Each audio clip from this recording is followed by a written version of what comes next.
दोस्तों आज के डेट में सेविंग बैंक अकाउंट्स के बगैर तो बिल्कुल भी काम नहीं चलता, लेकिन कई लोग मल्टीपल सेविंग बैंक अकाउंट्स रखते हैं जिसका बड़ा नुकसान होता है और इसके बारे में बहुत कम लोगों को पता होता है। तो आज हम इस वीडियो में मल्टीपल बैंक अकाउंट्स के बड़े नुकसान के बारे में बात करेंगे, साथ ही साथ ये भी जानेंगे कि आरबीआई का गाइडलाइंस इसके बारे में क्या कहता है। तो चलिए बारी बारी से जानते हैं। नंबर 1, मिनिमम बैलेंस मेंटेन करना। जी हां, हर एक बैंक अकाउंट में मिनिमम बैलेंस मेंटेन करना जरूरी होता है और अगर आप एक से ज्यादा अकाउंट रखते हैं तो फिर आपको सारे अकाउंट में मिनिमम बैलेंस तो रखना ही पड़ेगा। लेकिन मान लीजिए अगर आपकी फाइनेंशियल सिचुएशन खराब होती है, अगर आपके पास पैसे नहीं होते हैं तो फिर आप सारे अकाउंट को मेंटेन कैसे करेंगे, और अगर मेंटेन नहीं करते हैं तो फिर आपको उसमें पेनल्टी देना पड़ेगा या फिर जो भी अमाउंट आपके बैंक अकाउंट में बचे होंगे वो पेनल्टी के रूप में धीरे धीरे वो कटता ही जाएगा।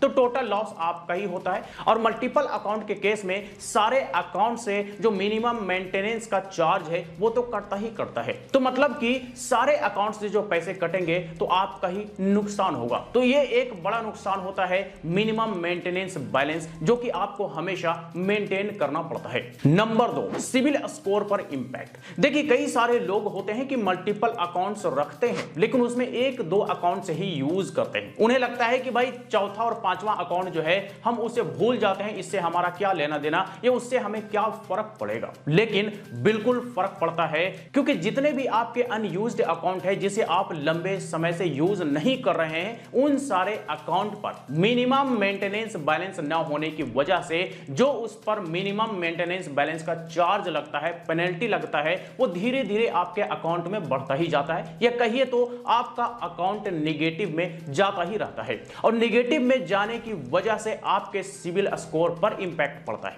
क्योंकि आपका अकाउंट पैन कार्ड से लिंक्ड होता है, आधार कार्ड से लिंक्ड होता है, और पैन कार्ड से ही सिविल ब्यूरो में भी आपका प्रोफाइल क्रिएटेड होता है। तो जैसे ही आपका बैंक अकाउंट नेगेटिव में जाता है, सेम वही सारी चीजें बैंक सिविल ब्यूरो में भी अपडेट कर देती है कि इतने सारे बैंक अकाउंट इस व्यक्ति का है जो लंबे समय से डीएक्टिवेटेड है और इसमें नेगेटिव बैलेंस बढ़ता ही जा रहा है। तो सिविल ब्यूरो में अगर अपडेट होता है तो इसका प्रभाव आपके ऊपर पड़ता है और इन द फ्यूचर किसी भी तरह का लोन या क्रेडिट कार्ड लेने में आपको परेशानी का सामना करना पड़ सकता है। नंबर 3, कि आपको एसएमएस चार्जेस भी हर एक बैंक अकाउंट पर देना पड़ता है। जी हां, हम अपने मोबाइल फोन पर जो एसएमएस फैसिलिटी एक्टिवेट करवाते हैं हर एक बैंक अकाउंट के लिए, तो उसके लिए चार्ज देना पड़ता है। भले ही चार्ज बड़ा कम होता है लेकिन देना तो पड़ता ही पड़ता है। अब जितने सारे अकाउंट हो गए उतना सारा चार्जेस आपको देना पड़ेगा। मान लीजिए 5 अकाउंट है और 50 रुपए अगर ईयरली चार्ज लग रहे हैं एसएमएस अलर्ट के,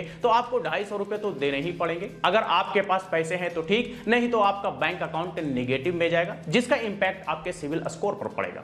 नंबर 4, डेबिट कार्ड यानी कि एटीएम कार्ड चार्जेस, जो कि ईयरली लगता है और हर एक अकाउंट जिसका डेबिट कार्ड आपके पास है सभी पर ईयरली चार्ज आपको देना पड़ता है। तो उसका भी चार्ज आपको ही देना पड़ेगा। अगर आप हर साल देते हैं तब तो ठीक है, और नहीं देते हैं तो भी आपके अकाउंट को नेगेटिव में लेके जाएगा, जो कि उसका प्रभाव आपके सिविल स्कोर पर पड़ेगा। तो जितना ज्यादा अकाउंट उतना ज्यादा डेबिट कार्ड, और उतना ज्यादा डेबिट कार्ड तो उसी के हिसाब से आपको डेबिट कार्ड चार्जेस ईयरली पे करने पड़ते हैं।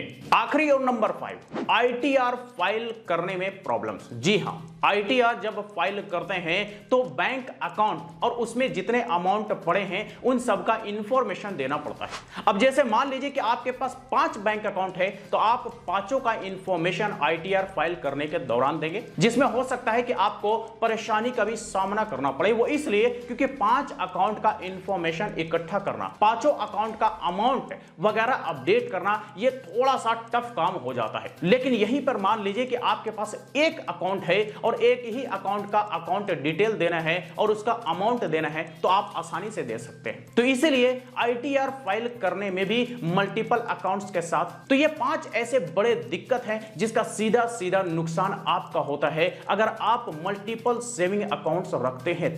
तो अब आपके मन में यह सवाल आएगा कि अगर हमारे पास मल्टीपल अकाउंट्स हैं या अनयूज्ड अकाउंट्स हैं जिसका हम यूज नहीं कर रहे हैं तो हम क्या करें।